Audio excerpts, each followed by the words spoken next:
Durante casi 800 años, una civilización entera transformó la península ibérica y dejó una huella que, bueno, perdura hasta hoy. En este análisis vamos a sumergirnos en la historia de Al-Ándalus. Veremos su auge, su fractura y, por supuesto, su eco en nuestro presente. Esto que vemos aquí es la Alhambra de Granada, pero no es solo un palacio, es, digamos, el eco final de la civilización que vamos a desgranar. Representa una historia increíble de poder, de conocimiento, y su huella, como veremos, sigue muy presente.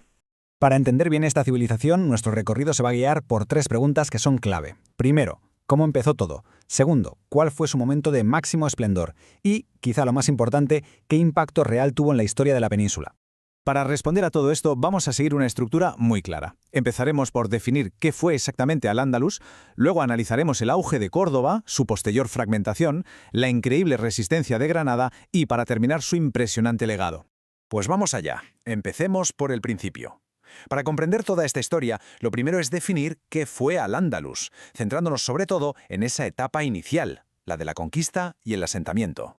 A ver, un punto fundamental que hay que entender es que Al-Ándalus no fue un territorio estático, ni mucho menos.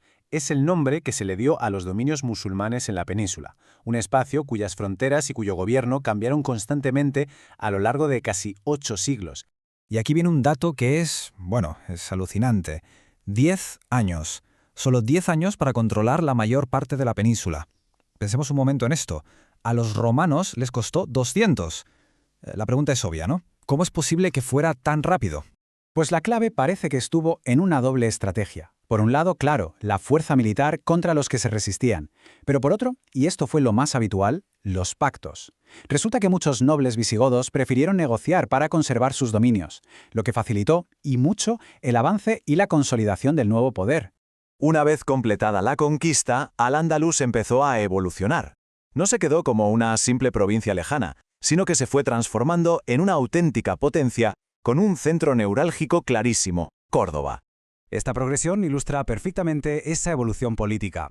Al-Ándalus empieza siendo una provincia que dependía del califato de Damasco. Más tarde, con Abderramán I, se convierte en un emirato políticamente independiente, aunque eso sí, todavía reconocía la autoridad religiosa de Oriente. El paso final, y el más importante, fue cuando se proclamó un califato propio en Córdoba.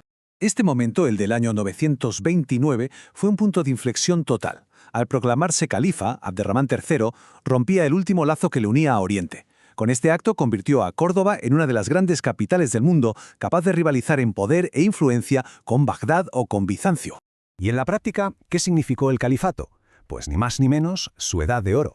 Hablamos de una superioridad militar incontestable, una economía muy próspera, un desarrollo cultural que no tenía precedentes en Occidente y un poder muy centralizado y fuerte gracias a un ejército profesional. Claro que, como suele pasar, ese esplendor no fue para siempre. Después de ese apogeo, comenzó un proceso muy largo de fragmentación y declive. La unidad se rompió. El califato se desintegró por completo, dando lugar a un montón de pequeños reinos que conocemos como taifas. La propia palabra, facción, ya nos da una pista muy clara de la división política que marcó esta época. Y aquí tenemos la gran paradoja de las taifas. Por un lado, muchas de sus cortes fueron centros de un refinamiento cultural espectacular. Pero por otro, su debilidad militar era evidente. Se pasaban el día compitiendo entre sí y para sobrevivir acabaron pagando enormes sumas de oro a los reinos cristianos. Es una ironía tremenda, porque sin saberlo estaban financiando a sus futuros conquistadores. Esta cronología nos marca 3 golpes que fueron decisivos en la caída de Al-Ándalus. El primero, en el 1031, la desintegración del califato. El segundo, la pérdida simbólica y estratégica de Toledo en el 1085. Y el tercero, la derrota definitiva en las Navas de Tolosa en 1212, que básicamente dejó abierto el sur de la península al avance cristiano. En su desesperación, los reinos de taifas llegaron a pedir ayuda a poderes del norte de África, y lo hicieron en 2 ocasiones. Primero llegaron los almorávides y tiempo después los almohades.